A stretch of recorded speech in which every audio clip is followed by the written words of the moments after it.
Estábamos hablando de la ecografía sistemática del tercer trimestre, que es controvertido realizarlo en todas las gestantes. De momento, en una revisión de la Cochrane de 2015, se vio que no había evidencia científica de que esta ecografía del tercer trimestre fuera universal y de rutina en todas las pacientes, en toda la población de bajo riesgo. Parecía que esto no mejoraba los resultados obstétricos y perinatales.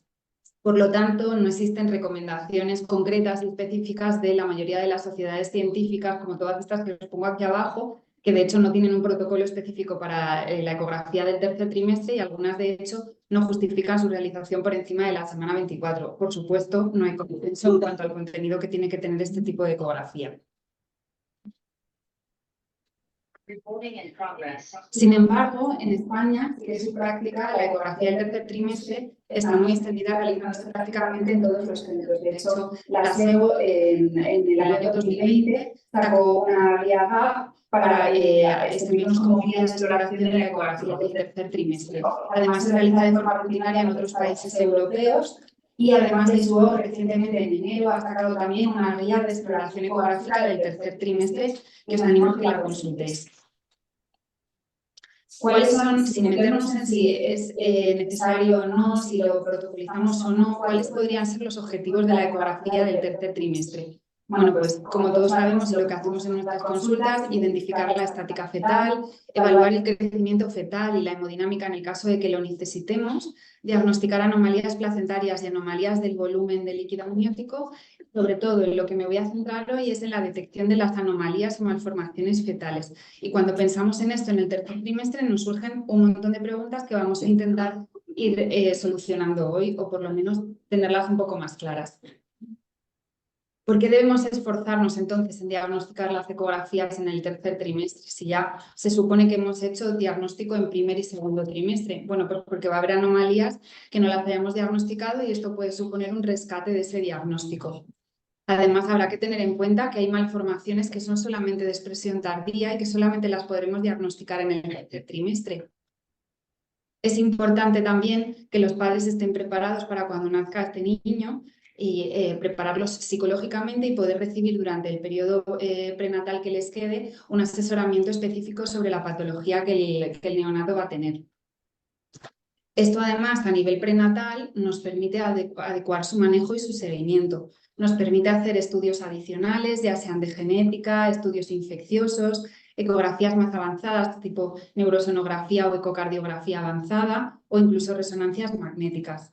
Nos permite adecuar el seguimiento y en algunos casos, incluso aunque sean puntuales, nos permite realizar un tratamiento intrauterino. Además, una vez que tienen esta información, los padres pueden, en algunos casos, decidir o continuar con la gestación o optar a una comisión para optar a una interrupción tardía. Y además nos permitirá planificar el parto de una manera más adecuada a la patología que tiene este feto, según el momento de edad gestacional que necesitamos para finalizar, la vía del parto, si es necesaria una derivación a un hospital de tercer nivel y si este neonato va a necesitar una atención multidisciplinar cuando nazca. Insistiendo un poco en toda esta adecuación del manejo prenatal, me gustaría presentaros este estudio israelí.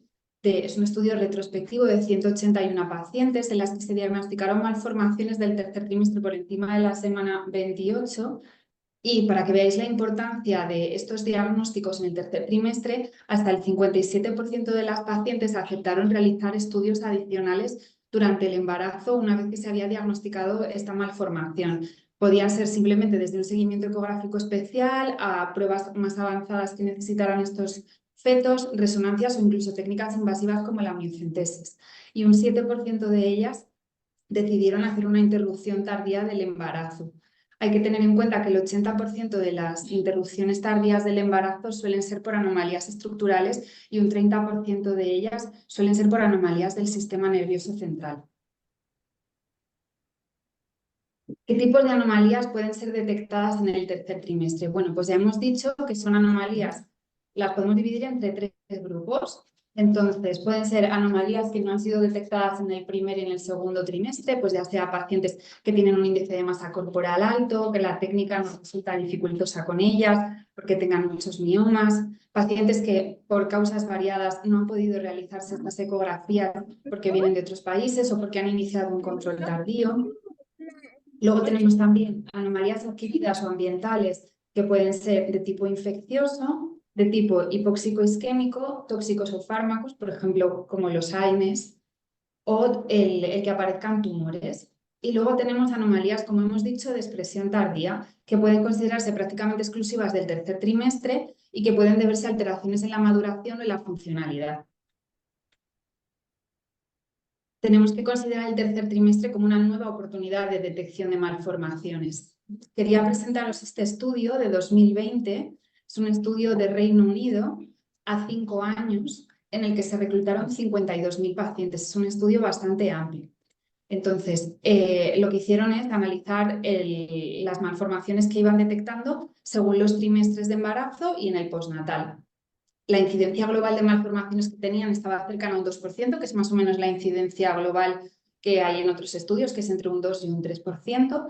Y en el primer y segundo trimestre detectaron la mayoría de las malformaciones, como podemos entender, un 68%, pero en el tercer trimestre detectaron hasta un 25% de malformaciones. También tengo que reseñar que este estudio se realizó con esta ecografía del tercer trimestre realizada entre la semana 35 a 37, realizada por expertos y con equipos actualizados y de alta gama. Se realizó una morfología sistemática y se utilizó como mínimo 30 minutos por paciente. Entonces, sabiendo que la tasa global de detección de malformaciones en la ecografía en general, en el embarazo es de un 60 a un 90%, con estos estudios podemos ver que desde hallazgos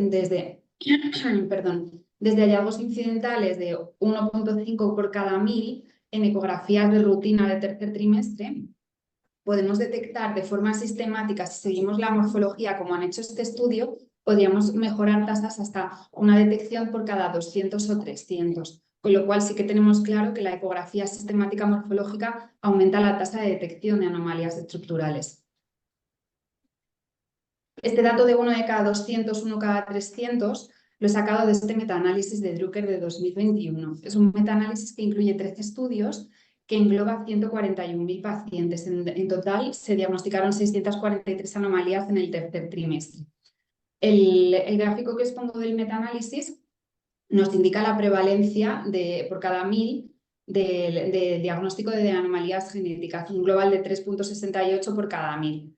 Hay que tener en cuenta que los estudios que se realizaron realizando una morfología sistemática consiguen mejores tasas de detección y los que están incluidos en el estudio que habían sido sin morfología sistemática simplemente por alteraciones del crecimiento, pues consiguen menos tasas de detección.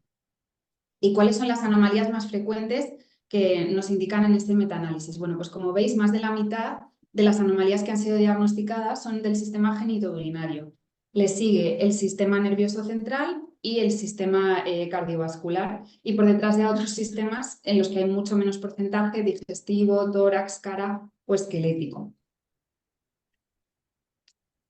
Pasamos a ver un segundito estos sistemas para que se nos quede y por lo menos los próximos días cuando hagamos las ecografías prestemos más atención. Dentro del sistema genitourinario lo más frecuente son las dilataciones del tracto urinario, que se llevan casi hasta el 50% de estos diagnósticos, con lo cual en global estas anomalías, las dilataciones del tracto urinario, van a ser 1/3 de las anomalías que diagnostiquemos en el tercer trimestre. Así que yo creo que el próximo día, cuando veamos una ecografía, prestaremos un poco más de atención a los riñones, probablemente. Tenemos también más diagnósticos de quistes de ovario renal, tenemos dobles sistemas pilocaliciales o agenesias renales unilaterales.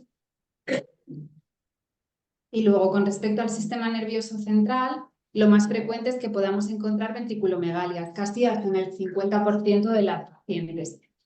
Podemos ver imágenes aquí de ventriculomegalias severas o de quistes aracnoideos o porencefálicos secundarios a estas hemorragias. También podemos ver, aunque sean un poquito menos frecuentes, alteraciones del cuerpo calloso, alteraciones corticales, malformaciones arteriovenosas como el aneurisma de la vena de Galeno, y es el momento también para diagnosticar micro o macrocefalia. Con respecto al sistema cardiovascular, lo más frecuente que podemos encontrar según este metaanálisis son las comunicaciones interventriculares que muchas veces nos han pasado desapercibidas en un segundo trimestre. Y también es el momento, por ejemplo, de hacer diagnósticos como, por ejemplo, la coartación de aorta estenosis y atresias valvulares, como por ejemplo la estenosis aórtica. Es el momento también de diagnóstico más frecuente de rhabdomiomas o de miocardiopatías. Y del sistema digestivo, lo que podemos reseñar y lo que puede ser más frecuente es la aparición de quistes abdominales de diferentes orígenes, las obstrucciones o las atresias intestinales a diferentes niveles o incluso la atresia con fístula traqueosofágica. ¿Y cuáles de estas anomalías se diagnostican casi exclusivamente en el tercer trimestre por todo esto que hemos hablado? Bueno, pues según el estudio de Fícara de las 52.000 pacientes, las que prácticamente se han diagnosticado solamente en el tercer trimestre fueron la lisencefalia, la micro y la macrocefalia y el aneurisma de la vena de Galeno. A nivel cardíaco, la estenosis aórtica y los rhabdomiomas. A nivel genital, el quiste ovárico y el hematocolpos. En la cara, el dacriocistocele. Y a nivel esquelético, displasias esqueléticas, pero que no fueron letales, como la condroplasia. Vale, ya tenemos un poco claro cuáles son las anomalías más frecuentes, que sí que merece la pena que las busquemos. Y entonces, ¿esto cómo lo hacemos? ¿Cómo somos sistemáticos, no? Bueno, pues para la eco de 20 semanas sí que lo teníamos todos claro, que teníamos un checklist. Para la eco de tercer trimestre tenemos la guía GAP de la SEGO y la guía reciente de la ISUOG, que nos dice que hay que mirar también ese checklist. Entonces, bueno, esta tabla luego la podéis consultar si queréis. Es ir revisando un poco todos estos órganos y teniendo más atención en aquellos órganos que hemos dicho que es más frecuente que se produzcan estas anomalías.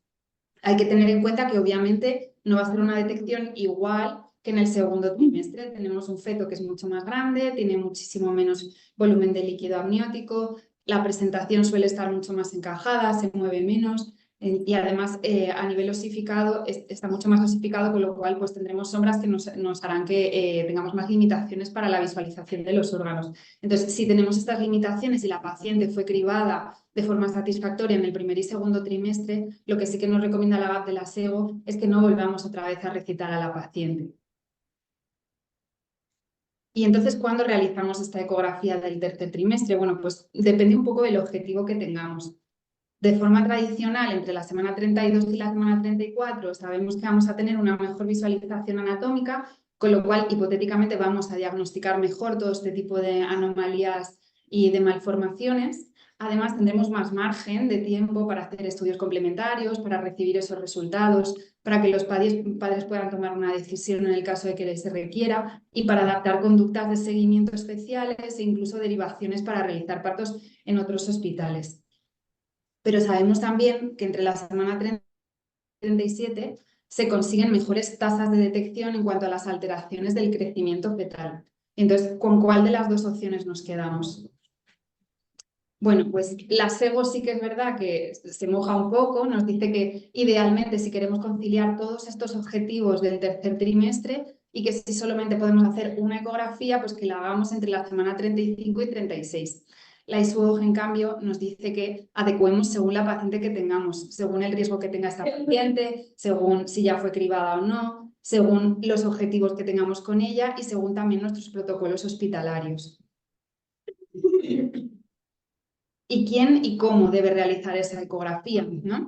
Está muy claro que para la ecografía de la semana 20, este tipo de sociedades nos recomiendan que haya personal especializado, que tenga una dedicación preferente a la ecografía, que tenga una capacitación, aunque en España no existe esa capacitación específica, pero bueno, por lo menos que haya una formación específica y continuada, ¿no? Y que los equipos que tengamos para realizar esta ecografía sean unos equipos de alta gama, que tengan una tecnología adecuada y además están actualizados. De hecho, nos sugieren que puedan renovarse cada 5 años.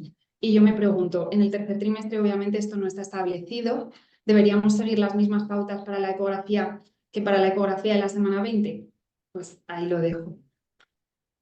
¿Y cuánto tiempo necesitamos para realizar esta ecografía? Porque para la eco de las 20 semanas la SEGO nos recomienda entre 20 y 30 minutos. Si tenemos que cumplir todos los objetivos de la ecografía del tercer trimestre, que ya hemos dicho que son un montón, y encima vamos a chequear todos los órganos para detección de anomalías fetales, este tiempo que tampoco está establecido para el tercer trimestre, ¿debería ser también el mismo que para la ecografía de la semana 20? Pues también ahí lo dejo para que lo pensemos. Por último, quiero presentaros nuestros datos del hospital.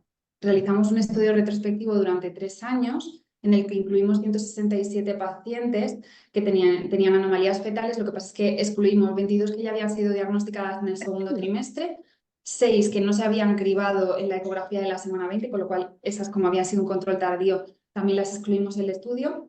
Y nos quedamos con las pacientes que tenían una ecografía de semana 20 que era normal, que fueron 139, y fuimos revisando diferentes variables. Con respecto al cribado combinado de primer trimestre, la gran mayoría de las pacientes se realizaron un cribado combinado y este cribado fue de bajo riesgo. Dentro de las que no salió un riesgo alto, solamente hubo 4, 2 fueron dirigidas hacia test prenatal no invasivo y 2 a amniocentesis, y los 4 resultados fueron normales. Con respecto a nuestros datos, la media de diagnóstico de anomalías fetales fue en la semana 31. Podemos ver que los datos son muy parecidos a los estudios que os traía previamente, en los que la mayor parte de las malformaciones que se diagnostican son malformaciones genitourinarias. En nuestro caso nos sale un porcentaje un poquito más bajo, cerca de un 30%, pero veis también que el 50% de ellas casi son dilataciones del tracto urinario. Por debajo encontramos las malformaciones del sistema cardiovascular, también cerca de un 30%, en el que un tercio de ellas son por sospechas de coartación de aorta y un 11% por comunicaciones interventriculares. Y por detrás encontramos las malformaciones del sistema nervioso central, prácticamente en un 16%, en el que, como veis también, la mitad de ellas son por ventriculomegalias. Por detrás encontramos, como en los otros estudios, malformaciones a nivel de digestivo, en el que la mitad de ellas son por obstrucciones intestinales, y por detrás a nivel esquelético, en el que la mayoría son por huesos largos cortos. Realizamos amniocentesis al 20% de las pacientes, pero hay que tener en cuenta que solamente se habían hecho 2 amniocentesis en el primer trimestre, o sea que el 92%, 93% fueron las realizadas en el tercer trimestre. En este gráfico que os pongo aquí podéis ver, según los aparatos, según los órganos, cuáles son las que han necesitado mayor cantidad de amniocentesis, siendo el sistema esquelético las que se requirió con mayor facilidad en un 66%, por detrás el sistema digestivo y por detrás el sistema nervioso central. ¿Y cuáles resultaron con genética positiva? Que en realidad es lo que todos estamos esperando. Pues el 30% de ellas, 7 de esas 26 pacientes que se las habían realizado. ¿Y cuáles fueron los diagnósticos cuando los tuvimos? Bueno, pues en las pacientes con huesos largos cortos tuvimos 2 pacientes con mutaciones del gen SOX, una paciente con una condroplasia, una paciente con una colagenopatía tipo 2 y otra paciente con un síndrome raro, un síndrome 3M. Y luego en las pacientes con cardiopatía eran 2 pacientes, una que tenía una sospecha de coartación de aorta y una paciente que tenía un canal, y las 2 resultaron con una trisomía 21. Hay que reseñar que estas pacientes habían tenido un cribado de primer trimestre que había sido normal y una eco de 20 semanas también normal. Por último, contaros nuestros resultados obstétricos resumidos en esta diapositiva. El 8% de las pacientes habían sido derivadas de otros centros y decidieron continuar el seguimiento en sus centros y hacer los partos en su hospital de referencia.